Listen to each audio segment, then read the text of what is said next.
Hey, good afternoon. Thank you for joining us today for our webinar about ransomware called Ransomware Roulette. Don't let your business be the next victim. So to kick us off, the first question I have is, what would you do? So let's say that you're going to log into whatever ticketing system you have, or you're logging into a scheduling system, and for whatever reason, your computer's locked up. You can't get in there. What would happen if that took you 3 or 4 days to resolve and you couldn't service your clients? Worse yet, what if you're in some sort of medical field where you have patients that are coming in? You can't see what medications are there. You can't see what procedures are supposed to be done. You can't see who's supposed to be doing what. All of these things are issues that can happen as a result of ransomware. And unfortunately, in the US and really around the world, it's getting really bad. And the implications of a ransomware attack, particularly on small businesses, is absolutely insane. Obviously, there's the cost associated with, essentially losing out on operations. There's the cost associated with reputation damage that occurs as a result of an attack. But when you look in the news, you're seeing this stuff all over the place, and it just isn't getting any better. It's actually getting a lot worse. Good news about it is that there's actually something that you can do. So let's take a quick look at the numbers and just give you a sense for the scope of this particular problem. So as of 2023, there's one ransomware attack that occurs every 14 seconds in the US. And not all of these are directed at businesses, but a good chunk of them are. Interestingly, 82% of cyber attacks last year were actually directed towards small and medium businesses. And a lot of this is because, one, larger companies have gotten much better about security, and they have the resources behind them to protect their data assets that are critical to the whole reason behind these ransomware attacks. As you'll see and read in the news, not everybody is really good at it, but for the most part, they are. While small businesses generally don't bother with it, either because they think they're too small to be attacked or simply they're just not aware of it. And so it's a kind of a sobering statistic. Again, there's still things you can do about it. I'm not one of those doom and gloom kind of guys where, hey, the sky's falling. The sky may be falling, but we got a really strong house to keep you under wraps here, and you'll learn a little bit more about that. But the average cost of a cyber attack is about $200K, and that includes everything. So when you have a ransomware attack, there's a lot of things that can happen. Oftentimes, data is stolen, and that indicates that you're going to have to compensate the people whose data that you're storing. So there's state laws that require notification. They require credit monitoring. They require all these other things for you to do in the event of a cyber attack, including forensic investigation to determine the source and the scope, what was stolen.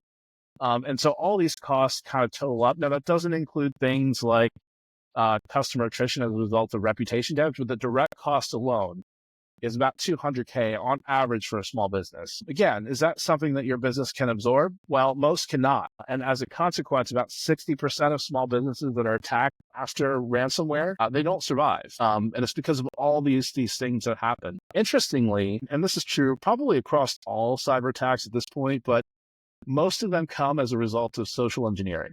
So the spam emails, the phishing emails that you get, phishing, so the text.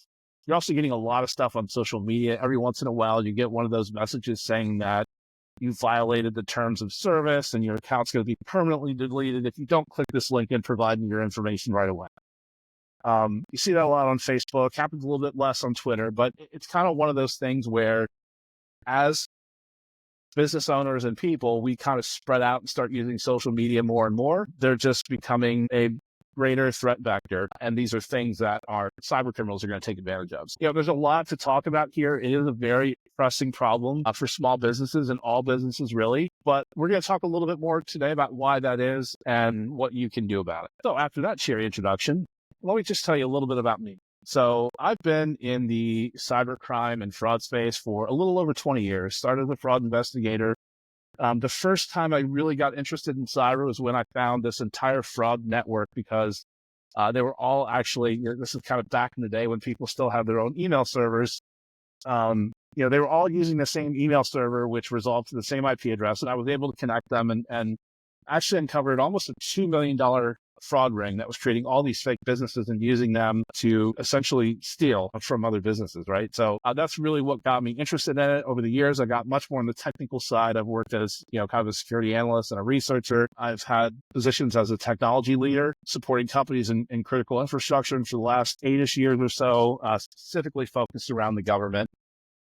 I have a lot of education in this space as well as practical experience, all this stuff. It's great. But really my motivation for kind of moving out and starting Decipher, which is, the name of my business, if I didn't mention that, is really, I just want to figure out ways that I can help small businesses get better at protecting themselves. And there's a lot of reasons for that, but I've seen the impact that a cyber attack can have on a small company, what it does to these businesses and the owners, and the impact that that can have, not just at a monetary level, just at a personal level. And so I really just, with these webinars and the things that I'm doing, obviously I would be happy to work with you and help you protect your business. But more than anything, the two things I want you to get from this is, one, I want to spread awareness and help you understand what the problem is, why it's important. But the second thing, which is really important to me, is that I want you to be able to take away at least one kind of practical thing that you can apply in your business. It's going to help you feel like you're more secure. So to me, those are really the two goals of this webinar.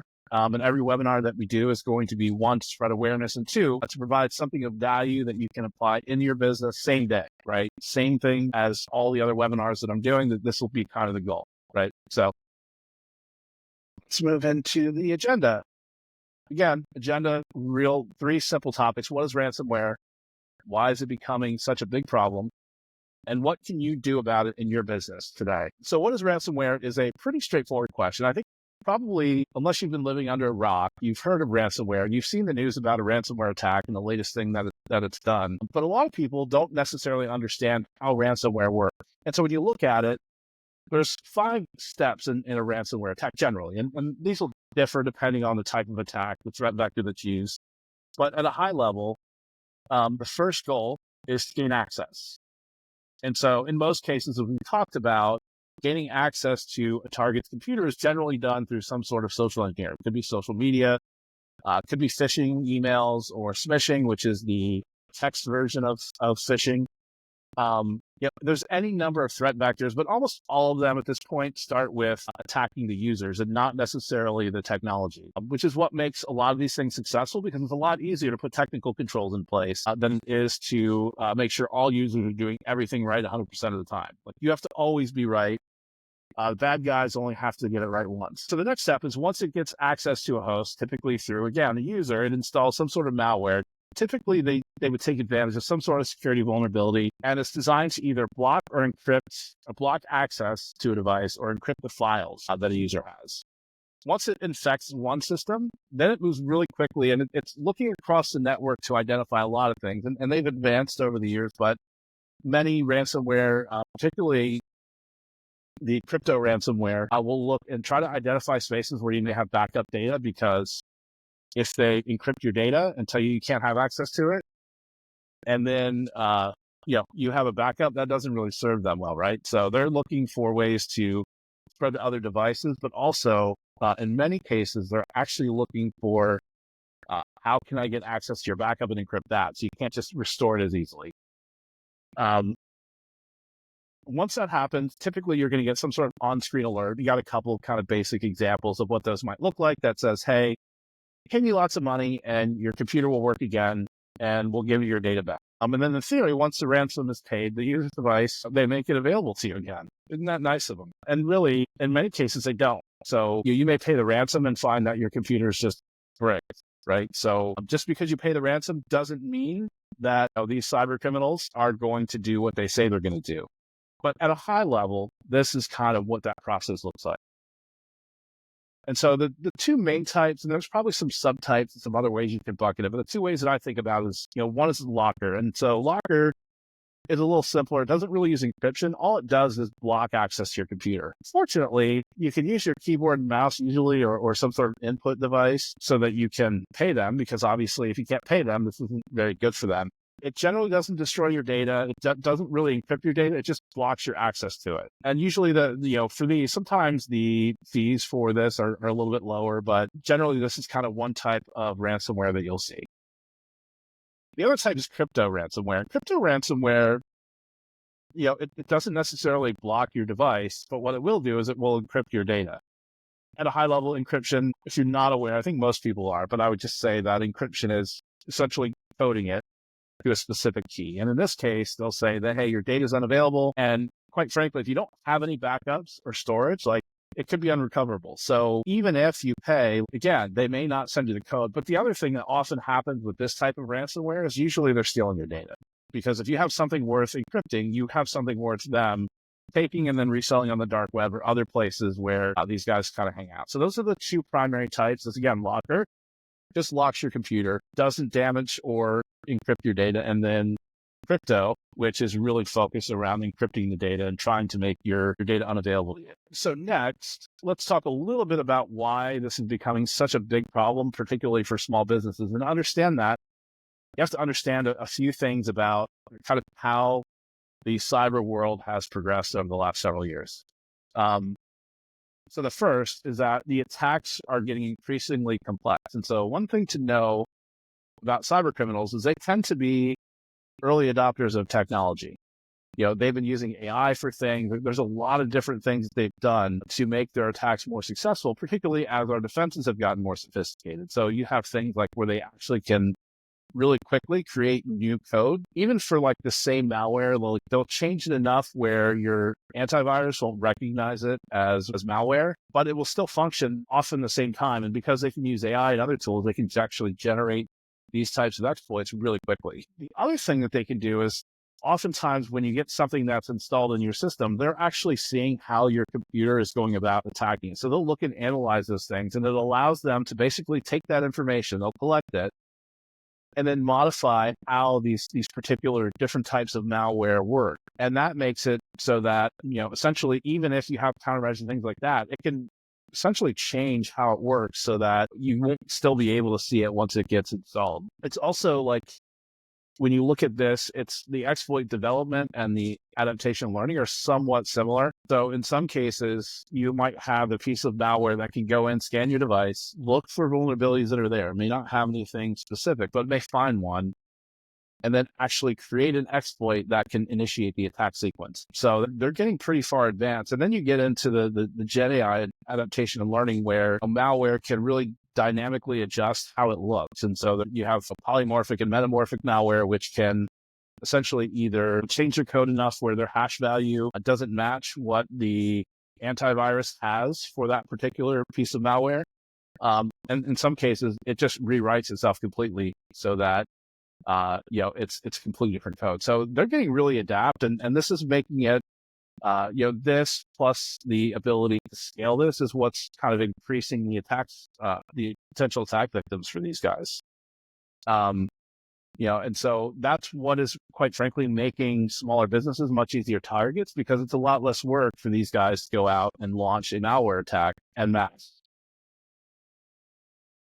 Another reason for this is some of the evolution of the underground economy. So a lot of these hacker organizations, interestingly, are run as though they are small enterprises. They oftentimes have business entities that are set up to move money around and collect things. I mean, it's kind of scary that where they've gotten. But when you look at how this has evolved, you started off with kind of a small group of people that were, really advanced with technology, that, you had to have technical expertise to be a hacker. You just couldn't sign up and start hacking people, right? It took a lot of work to learn how to do it. And because of the level of effort and skill involved, it didn't make sense to go after a lot of smaller businesses. I mean, most of their targets were large companies, or they were very specifically targeting small businesses in order to get to the large businesses, not to exploit the small business themselves. But you had a much smaller group of people, and so the attacks had to be much more concentrated and focused where the best return was. And then, what happened is these hackers, as they got really good at that, they started leveraging new technology to essentially scale their process, just like any other business would, right? You start off with like your MVP, you figure out how to drive scale and efficiency, and that becomes the next step. And now the number of hackers still relatively small, but they can launch attacks across a much wider kind of net. And then as that kind of progressed, they said, hey, wait a minute, why am I taking the risk? And you started to see rootkits come up. And what a rootkit is basically a hack in a box. And what that means is that you can go on the dark web, pay $300 or $400 for a piece of software, and then launch an attack against 1,000 people. So it basically made everybody potentially a hacker. And so you significantly increase the amount of threat actors that are out there on the internet. You've made them essentially able to do this at scale.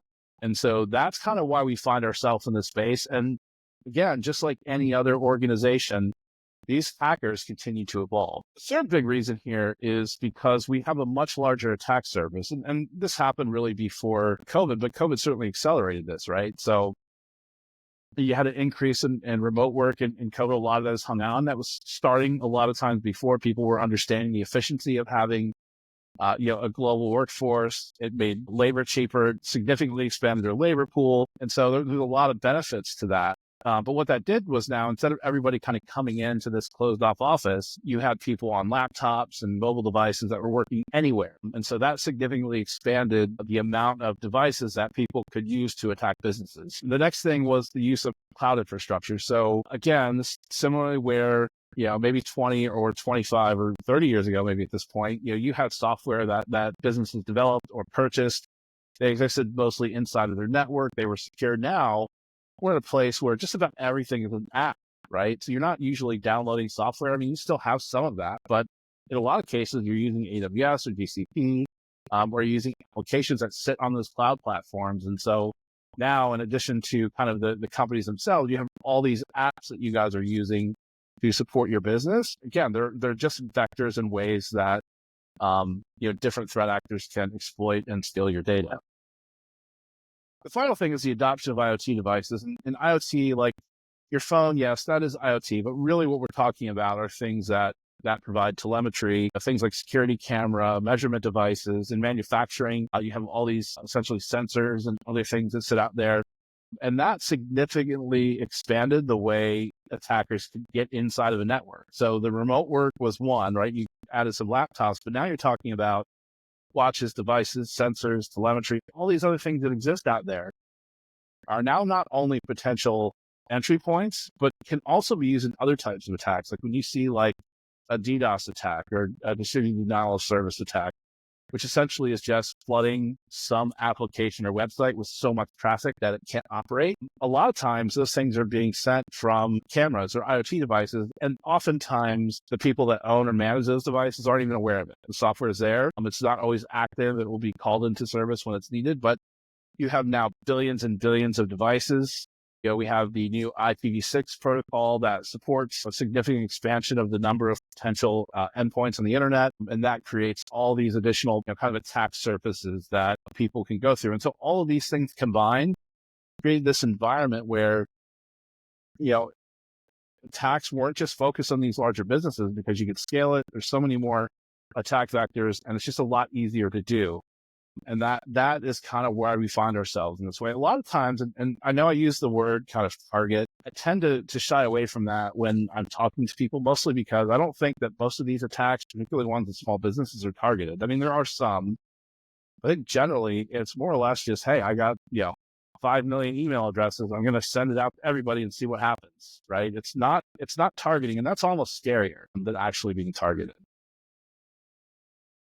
So now we've kind of laid all this thing out. You're all really probably cowering under your desk and hiding and shaking a little bit. But as I've said, this is a hopeful webinar. So, we've talked a lot about kind of the risks and kind of how we got here and why this is kind of a thing. But now let's talk about some simple things that you can do to protect yourself.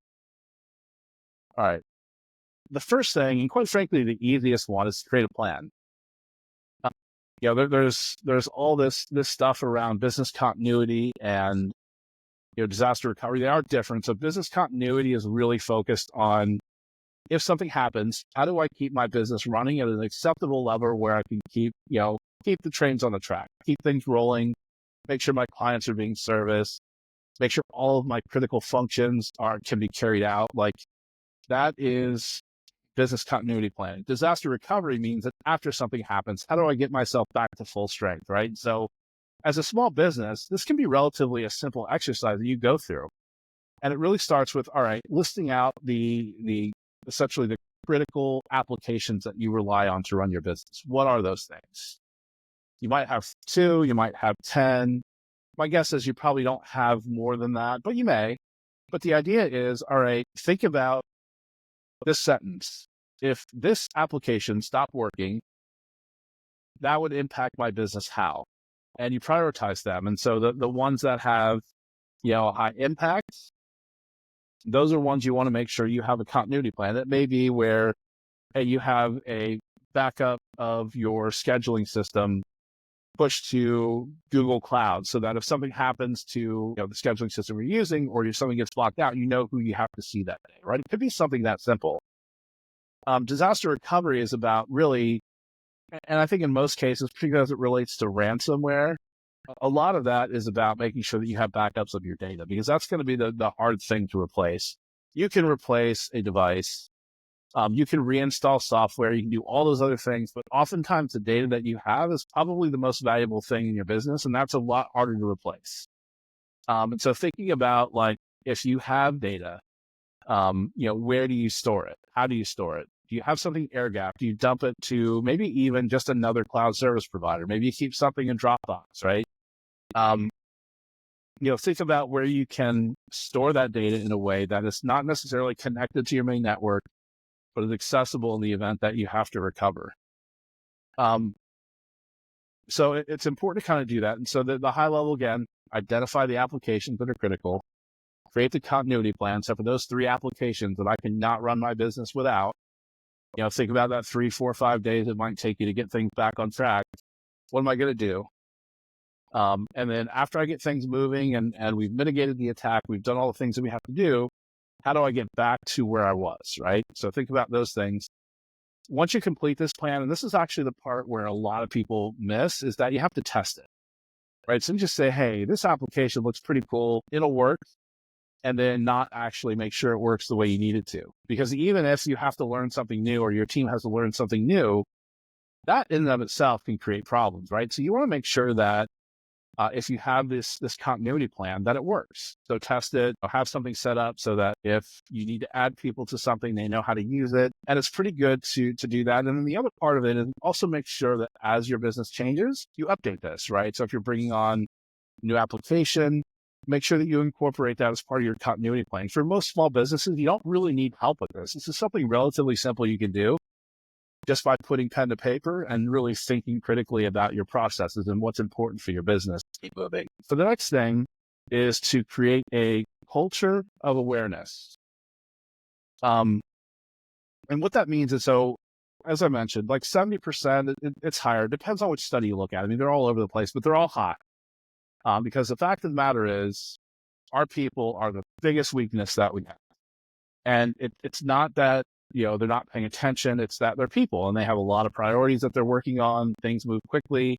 And quite frankly, the sophistication of some of these attacks, like I've seen ones where I could have fallen for it if I didn't know what was going on. So creating a culture of awareness isn't just about training. It's about leveraging simulations, training sessions, make sure that people understand what to look for in a potential phishing email. Make sure they're trained on the risks of phishing and social engineering, the implications that can have on the business. Those are things that it has to be continuously reinforced. If you just send them to one training, that's really not going to, they'll learn it and they'll see it, and it might make them a little bit better. It might get you a little bit further down the path, but ideally, what you want to do is make this important. Have an annual training plan. There's all kinds of tools out there that are very low cost, where you can do things like phishing simulations, which allow them to kind of practice this. It's just like any other skill, right? The more you practice, the better you get at it. And so it's really about helping them understand what to look for, how to kind of identify things that are problematic, and then what to do in the event that they see something. And more important, like how to report it. And so this is one that a lot of kind of these things miss, is that, look, I want to know if some guy in the cube next to me just got hacked, because what do we talk about? What is that process, right? It's going about identifying additional hosts that it can infect. So it's scanning your network for these other devices that it can get to. And so if your team understands that, hey, you should have something reported, you could create a Slack channel for it, or a Teams channel. There's a lot of ways to do it. Again, these things don't have to cost you money. It just requires a little effort. There's a lot of free resources out there for training, but it is really important that your team members, particularly those that handle client or sensitive data, really understand what it means to identify and report and act on an attack. And you want to keep this thing going. You don't want it to be just a one-time thing. You want to make sure that they keep this top of mind when they're working. It'll help protect you because, again, 70%, depending on the number, it's a high number. Mostly people, the better your people are detecting and preventing this stuff, the more protected your organization is going to be. The next piece of this, which is really important, is secure your applications and endpoints. And when we say secure, we're talking about, passwords. So there's a lot of debate about MFA and some people hate it. And there's different ways to do MFA. So you can do one where it's just, put in your phone number, they'll send you a code, which is not necessarily the most secure because that can be replicated better, is using like a Google Authenticator or Microsoft Authenticator. But require MFA, particularly for applications that essentially manage or handle or process sensitive data. So you should be looking at it. And by the way, it's not just your applications. You want to really critically think about your vendors and the people that are supporting you. So if you have a payroll vendor that doesn't support MFA, you may want to think twice about whether or not they're taking security seriously enough to protect, your employee data, because you don't want to be the one that has that stuff leak, right? Because they can't secure their information. If somebody gets a password, one of your team members from the dark web and is able to log in, like that's problematic, right? So you not just have to worry about the applications that you're responsible for, but think about the vendors that you're buying these things from. Ask them to see what types of security things that they do. Do they have SOC 2 type 2 compliance? Do they do regular penetration testing? Like most of these vendors, particularly ones that process sensitive information, do that, but there are still a lot that don't. And I'm not saying you have to do that for every application. Like it's kind of one where it's not necessarily a big deal. Like you want to measure it. They'll say MFA on everything, but there are probably applications that you use that don't have any sensitive data. You're not putting anything in there.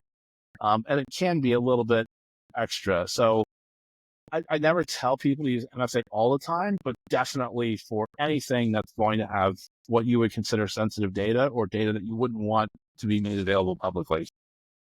The next one, again, you see a lot of people not doing this. It's pretty simple, of using VPNs. And so what a VPN is, for those of you that don't know, a VPN basically creates a secure encrypted tunnel between your device and some resource on the internet.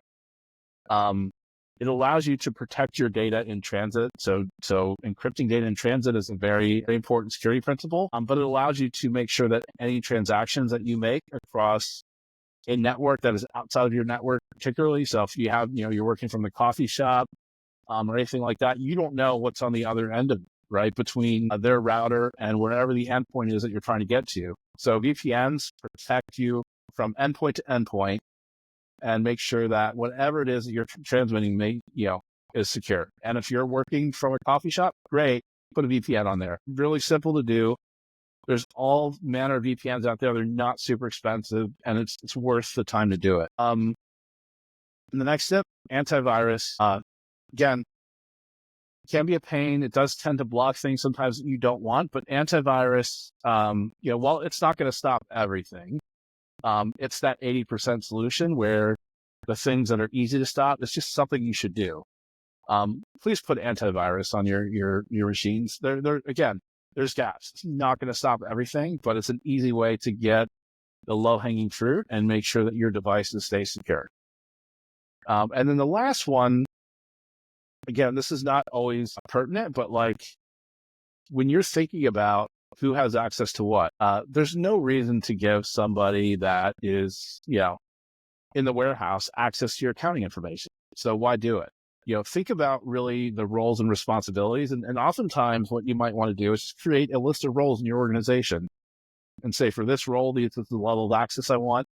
Something even that simple is just a really good step. A lot of people, I think, do this inherently, but some don't. I mean, there are organizations that just say, hey, everybody comes in, they're going to get access to QuickBooks, so they're going to get access to our customer data, right?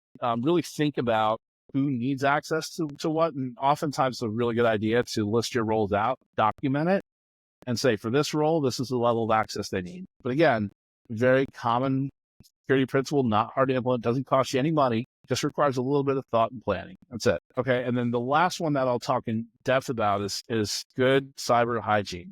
And Obviously, backups, a lot of devices right now and applications support automated backups. I mean, it's crazy not to do that. You always want that enabled, especially for critical data assets.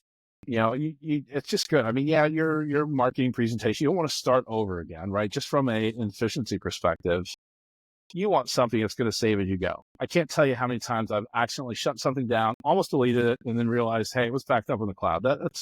That's useful. But for critical data assets, make sure they're backed up. Make sure you have another source of them. So the event that you do have a ransomware attack, like your disaster recovery policy or process, you know what that is. You know where the things are that you need to get back up and running, particularly your customer data, and you have it sorted. The next thing to do here, and this has two lines really, is when you get that little red dot on your MacBook that says, hey, you have a security update, or on your whatever device you're using, update.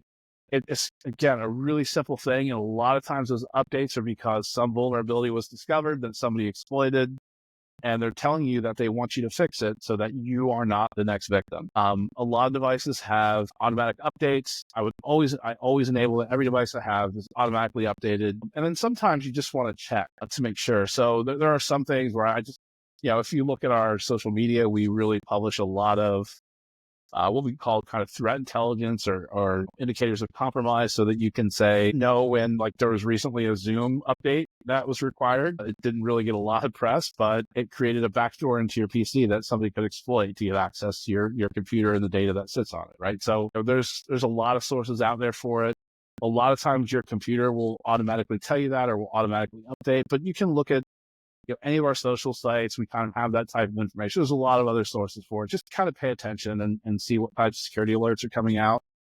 It's just an extra step that you can take in addition to making sure that your device is automatically updating things as they come in. But these are just, again, simple things. Good cyber hygiene will definitely improve your security posture overall. And there's some additional countermeasures that you can take. So again, a lot of this depends on, what type of business you have, how complex it is, how many people.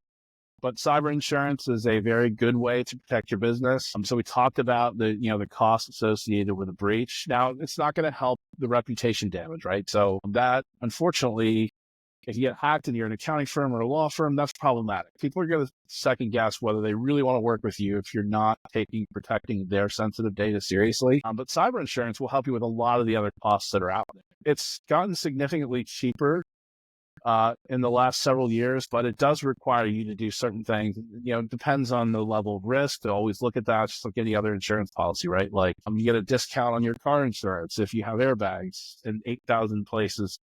That kind of stuff happens. But in cyber insurance, a lot of it is around, monitoring and, controlling your devices and endpoints, creating training and awareness for your employees. Things like that. Penetration testing, again, all depends on what you need, but, keeping those kind of simple things in place, cyber insurance can be a great option to help, kind of protect you in the event that you are hit with a breach. Another thing you can do, again, regular security assessments. And so there's free tools out there. We can do some security assessments for free, just to give you a sense of where you stand. They're good to do because, again, you can't fix something if you don't know there's a problem.